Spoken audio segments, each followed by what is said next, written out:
इस science fiction कहानी की शुरुआत होती है एक बहुत ही बड़ी इवेंट को दिखाते हुए, जहां पर पूरे देश के वैज्ञानिकों को बुलाया गया था। वहां पर उनका अच्छी तरीके से सम्मान किया जा रहा होता है। वहां पर तो सेथ नाम का एक वैज्ञानिक भी होता है, जो बात करते करते वेरोनिका नाम की एक जर्नलिस्ट के पास पहुंच गया था। सेथ यहाँ पर फिर वेरोनिका से कहता है कि मेरे पास कुछ ऐसा है जैसे कि तुम अपनी पब्लिशिंग कंपनी में जब शो करोगी तो तुम्हें बहुत सारे व्यूवरशिप मिलेंगे। यानी कि सेथ वेरोनिका को अपना एक एक्सपेरिमेंट दिखाना चाहता था, लेकिन उसके लिए वेरोनिका को उसके साथ बेसमेंट में जाना पड़ेगा। हालांकि शुरुआत में वेरोनिका इसके लिए मना कर रही थी, लेकिन वो भी जर्नलिस्ट है और अगर न्यूज खुद ही उसके पास चलकर आ रही है तो वो मना क्यों करे। इसीलिए अब वेरोनिका सीधा सेथ के साथ चली जाती है उसके घर के बेसमेंट में। बेसमेंट में पहुंचने के बाद उसने देखा कि वहां पर तो कई सारी मशीन्स लगी हैं और सामने 2 चैम्बर बनाए हैं जिससे कि कंप्यूटर ज्वाइन हुआ था। तब जाकर सेथ वेरोनिका को बताता है कि ये 2 मशीन जो दिखाई दे रहे हैं वो टेलीपोर्टेशन मशीन है। यानी कि एक चैम्बर में अगर कोई चीज डाल दी जाए तो वो टेलीपोर्ट होकर दूसरे चैम्बर में चली जाती थी, और यही मेरा एक्सपेरिमेंट है जिसके ऊपर मैं सालों से वर्क कर रहा था। हालांकि वेरोनिका ने जब ये कॉन्सेप्ट पहली बार सुना तो उसे मजाक लग रहा होता है। तब जाकर वेरोनिका के सामने सच लाने के लिए सेथ यहाँ पर उसे एक्सपेरिमेंट करके ही दिखाता है। उसने वेरोनिका के हाथ में पहनने वाला एक कपड़ा ले लिया और उसे एक चैम्बर के अंदर रख दिया। कंप्यूटर के पास जाकर वो उसके अंदर कुछ एल्गोरिथम टाइप करता है और अपने पासवर्ड से ओपन करता है। वहां पर पूरा प्रोसेस स्टार्ट हो गया था और अब थोड़ी देर के अंदर अंदर एक चैम्बर में रखा हुआ वेरोनिका का वो कपड़ा टेलीपोर्ट होकर दूसरे चैम्बर में चला गया। ये चीजें देखकर तो वेरोनिका भी एकदम से चौंक जाती है, क्योंकि टेलीपोर्टेशन का कॉन्सेप्ट अब तक एक सपना ही था। आखिरकार सेथ इस कॉन्सेप्ट को इस तरीके से कैसे क्रिएट कर सकता है। वेरोनिका सेथ से जो भी सारी चीजें पूछ रही थी उसे टेप रिकॉर्डर के अंदर रिकॉर्ड कर लेती है, क्योंकि ये एक बहुत ही बड़ी न्यूज थी जो उसके न्यूज चैनल को आगे लेकर जाएगी। लेकिन जब सेथ को यहाँ पर पता चला कि वेरोनिका ने सारी बातें रिकॉर्ड की हैं, तो वो उससे समझा रहा था कि तुम अभी ये सारी चीजें पब्लिश मत करना, क्योंकि मैं चाहता हूँ कि जब तक मेरा पूरा एक्सपेरिमेंट कंप्लीट ना हो जाए तब तक इसके बारे में किसी को ना पता चले। लेकिन वेरोनिका इस बात के लिए बिल्कुल नहीं मानती और वो सीधा वहाँ से जाने लगी। वेरोनिका तो अपने बॉस के पास पहुंच जाती है और वो उससे सारी रिकॉर्डिंग दिखा रही थी, लेकिन वेरोनिका का बॉस इन सारी बेकार की चीजों पर इन्वेस्ट बिल्कुल भी नहीं करना चाहता था। उसे तो ये सारी चीजें एक पब्लिसिटी स्टंट लग रहा था, जिससे कि वेरोनिका अटेंशन ग्रैब करना चाहती है। इसीलिए वेरोनिका के बॉस ने उसके इस आइडिया को खारिज कर दिया। अब यहाँ थोड़ी देर बाद सेथ वेरोनिका के ऑफिस में आता है और उसे सारी बातें बताता है। दरअसल वो कहने लगा था कि उसने सारे एक्सपेरिमेंट परफेक्टली किए हैं, लेकिन ये सब अप्लाई होता था नॉन लिविंग थिंग्स पर। उसने अभी तक किसी भी जिंदा जीवों को टेलीपोर्ट नहीं किया था,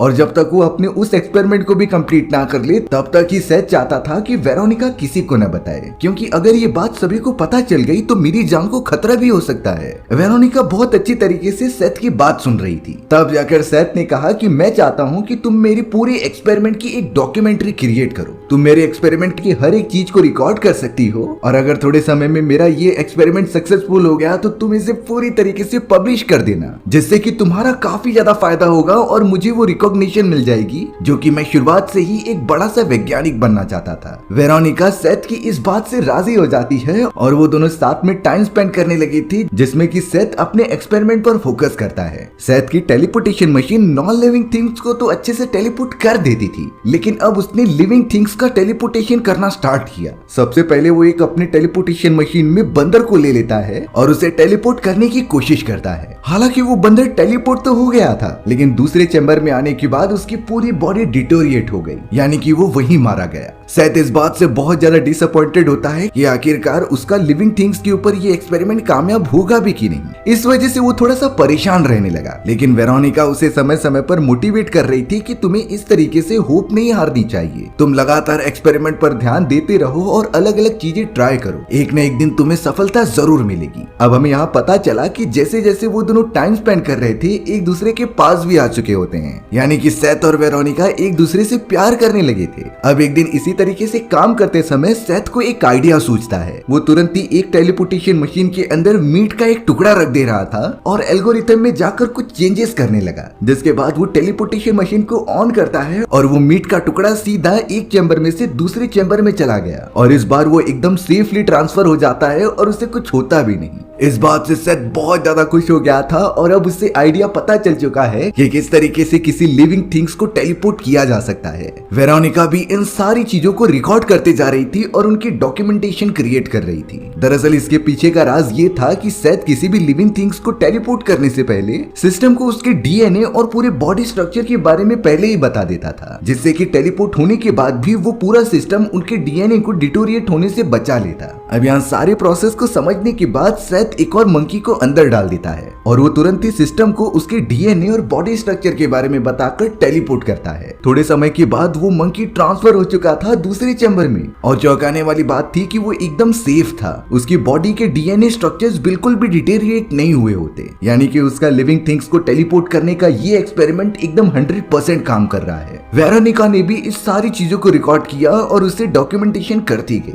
हालांकि उसने ये बातें अपनी कंपनी वालों को नहीं बताई होती, लेकिन वेरोनिका का बॉस सारी चीजों पर नजर रख रहा था और उसने बिना किसी को पूछे सेथ के बारे में मैगजीन में छाप दिया, क्योंकि वेरोनिका के बॉस को शुरुआत से ही पता था कि सेथ का ये एक्सपेरिमेंट 100% काम करेगा। उसने तो जानबूझकर वेरोनिका से ये कहा था कि मैं तुम्हारी कोई भी मदद नहीं कर सकता। दरअसल इसके पीछे रीजन होता है क्योंकि कुछ समय पहले वेरोनिका और उसके बॉस का रिलेशनशिप था और उसका बॉस बिल्कुल भी नहीं चाहता था कि इस एक्सपेरिमेंट के डॉक्यूमेंटेशन के बदले वेरोनिका और सेथ एक दूसरे के पास आए। इसीलिए उसने पहले मना करके अब जाकर सेथ के एक्सपेरिमेंट के बारे में मैगजीन में छापा है। वेरोनिका अपने बॉस पर बहुत ज्यादा गुस्सा होती है इन सारी चीजों की हरकतों के लिए। वो तो धमकी देने लगी कि वो पुलिस ऑफिसर्स के पास जाएगी अगर वो मैगजीन में से सेथ का नाम नहीं हटाएगा तो। वहीं दूसरी तरफ यहाँ सेथ को जब पता चलता है कि वेरोनिका और उसके बॉस का एक रिलेशनशिप था तो वो बहुत ही ज्यादा गुस्सा हो गया। वेरोनिका सिर्फ इतना कहती है कि वो रिलेशनशिप मुझे बिल्कुल भी पसंद नहीं था और वो ज्यादा टाइम तक चला भी नहीं, लेकिन अब मैं तुम्हारे साथ हूँ और तुम्हारे साथ ही रहूंगी। पर पता नहीं क्यों सेथ उन सारी चीजों को दिमाग से बाहर ही नहीं निकाल पा रहा था। इन्हीं सारी चीजों के बारे में सोचते हुए उसने काफी ज्यादा ड्रिंक कर ली थी और अपने लेबोरेटरी के अंदर चला गया था। अब यहाँ सेथ के दिमाग में पता नहीं क्या आया और वो सोचने लगा कि इस टेलीपोर्टेशन मशीन के अंदर अब मैं खुद जाऊंगा और टेलीपोर्ट होकर देखूंगा कि आखिर एक्सपीरियंस कैसा होता है। सेथ अपने सारे एल्गोरिथम अप्लाई कर देता है और पूरे कपड़े निकालकर एक चेंबर के अंदर चला जाता है, लेकिन सेथ को ये बिल्कुल भी अंदाजा नहीं था कि उस चेंबर के अंदर उसके साथ एक छोटी सी मक्खी भी घुस गई है। उसने तो अब टेलीपोर्टेशन मशीन को ऑन कर दिया और वो सीधा टेलीपोर्ट हो जाता है दूसरे चेंबर में। सेथ तो पूरी तरीके से एकदम नॉर्मल था। थोड़े समय बाद जब वेरोनिका सेथ के पास आती है तो उसकी बॉडी गर्म लग रही थी, पर सेथ यहाँ पर वेरोनिका से कहता है कि वो उससे बहुत ज्यादा प्यार करता है और हमेशा उसके साथ रहेगा। वेरोनिका ने भी प्रॉमिस किया कि वो उसे कभी नहीं छोड़ेगी, लेकिन अब अगले दिन से सेथ के बॉडी में कुछ अचानक से चेंजेस आने लगे थे।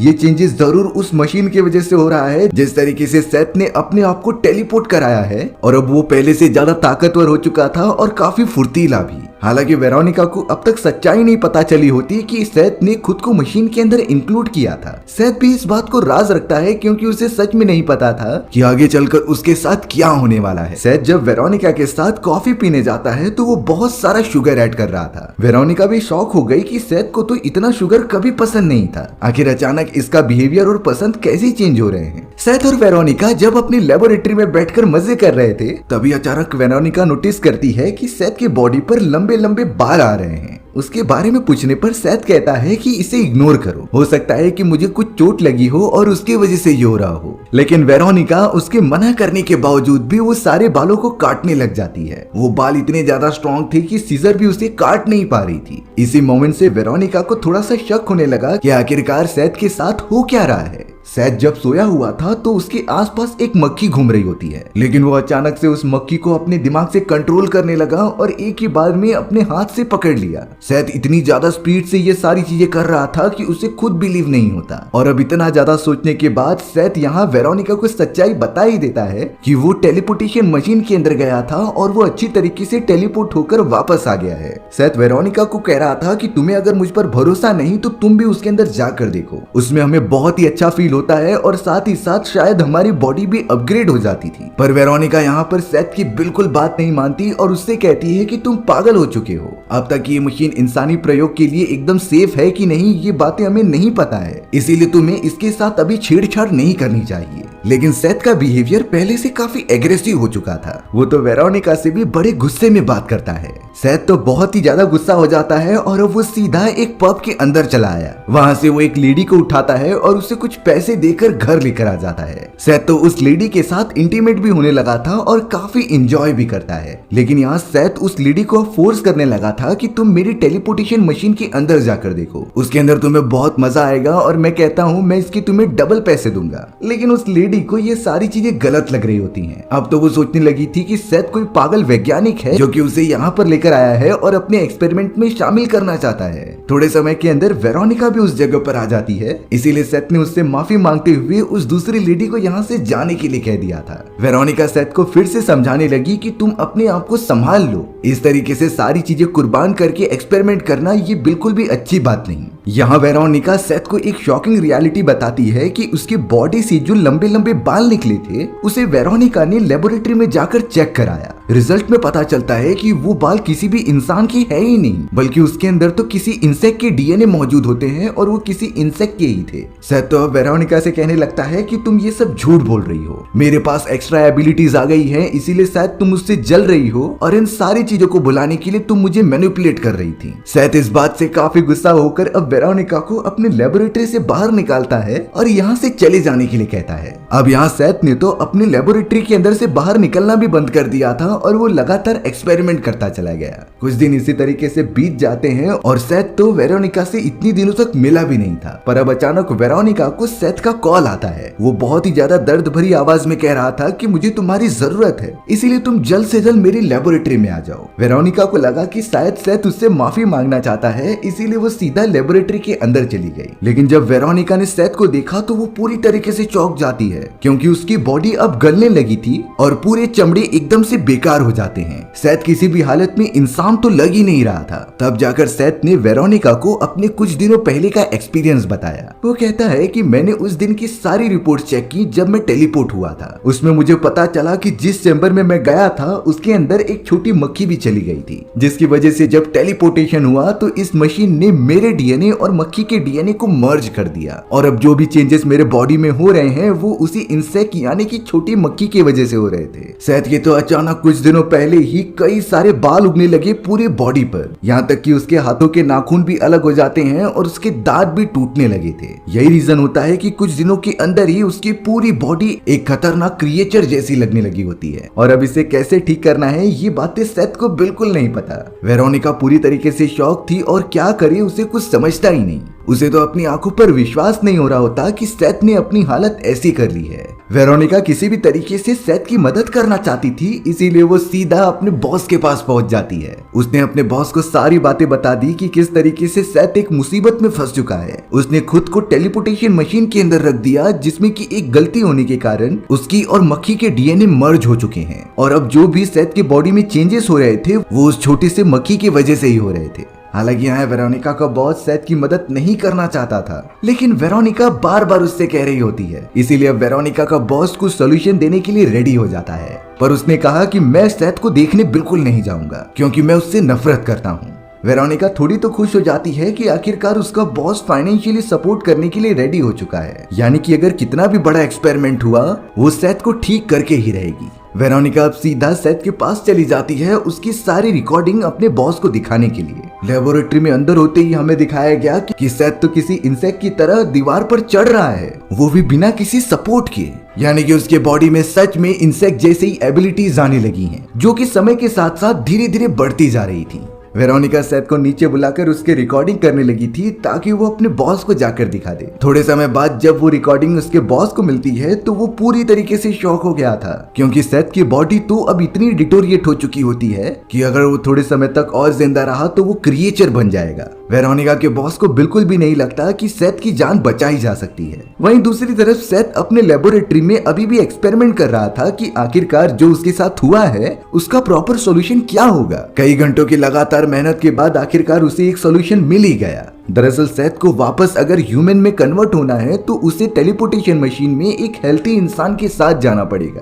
तभी जाकर उसके और हेल्थी इंसान के डीएनए एक दूसरे से कंबाइन हो पाएंगे और सेथ पहले जैसा बन जाएगा। थोड़े समय बाद जब वेरोनिका सेथ के पास पहुंचती है तब वो उसकी हालत देखकर बहुत ही ज्यादा दुखी हो गई थी, क्योंकि एक ही दिन बीता होता है और सेथ की हालत काफी खराब हो गई और उसका चेहरा तो बिल्कुल भी पहचान में ही नहीं आ रहा होता। दरअसल वेरोनिका तो यहाँ पर सेथ को एक इम्पोर्टेंट बात बताने आई हुई होती है कि वो प्रेग्नेंट है और ये बच्चा सेथ का ही है। लेकिन यहाँ उसकी हालत देखकर वेरोनिका उसे कुछ नहीं बताती और वहाँ से भाग जाती है। बाहर की तरफ वेरोनिका का बॉस भी मौजूद था, जिसके साथ वेरोनिका कह रही होती है कि मैं इस बच्चे को जन्म नहीं देना चाहती क्योंकि मुझे लगता है कि ये बच्चा भी उसकी तरह इंसेक्ट पैदा होगा और मैं बिल्कुल भी नहीं चाहूंगी कि एक और क्रिएचर इस दुनिया में आए। इसीलिए वेरोनिका ने डिसाइड किया कि वो अपना अबॉर्शन करा लेगी। वेरोनिका का बॉस उसे लेकर हॉस्पिटल में पहुंच जाता है और उसने डॉक्टर को सारी बातें बताई कि किस तरीके से वो अबॉर्शन कराना चाहती है और अपने बच्चों को इस दुनिया में जन्म नहीं देना चाहती है। सेथ भी अब उस जगह पर आ चुका था जो कि उनकी सारी बातें सुन पा रहा होता है, क्योंकि इंसेक्ट की एबिलिटी आने के कारण वो छोटी से भी कही गई बात को आसानी से सुन लेता था। जब उसे पता चला कि वेरोनिका प्रेग्नेंट है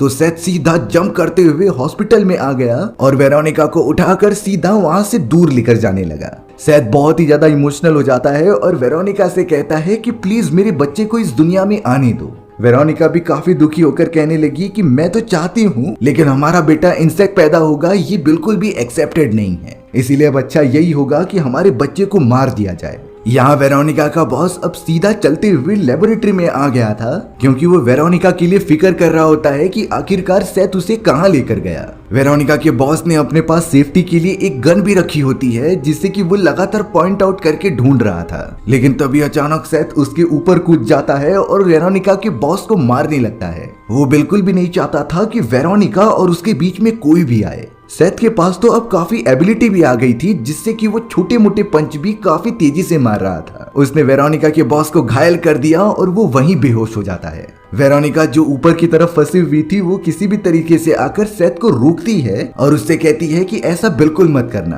क्योंकि इससे तुम एक कातिल बन जाओगे।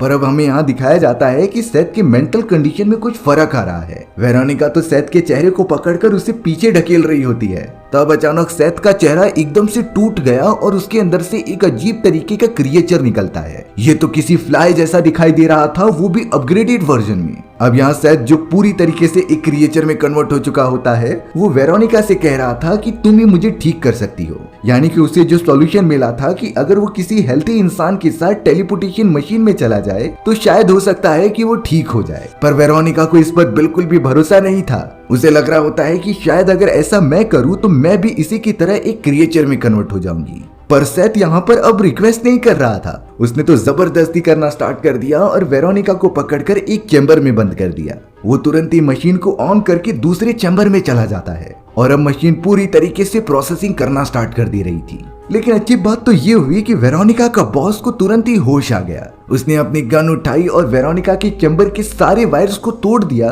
और उसे सही समय पर बाहर निकाल दिया। लेकिन सेथ जिस चैम्बर में होता है वो बाहर नहीं निकल पाया, जिसकी वजह से एक शॉर्ट सर्किट हुआ और इलेक्ट्रिसिटी के झटके लगने की वजह से सेथ की पूरी बॉडी एकदम से डिटोरिएट होने लगी थी।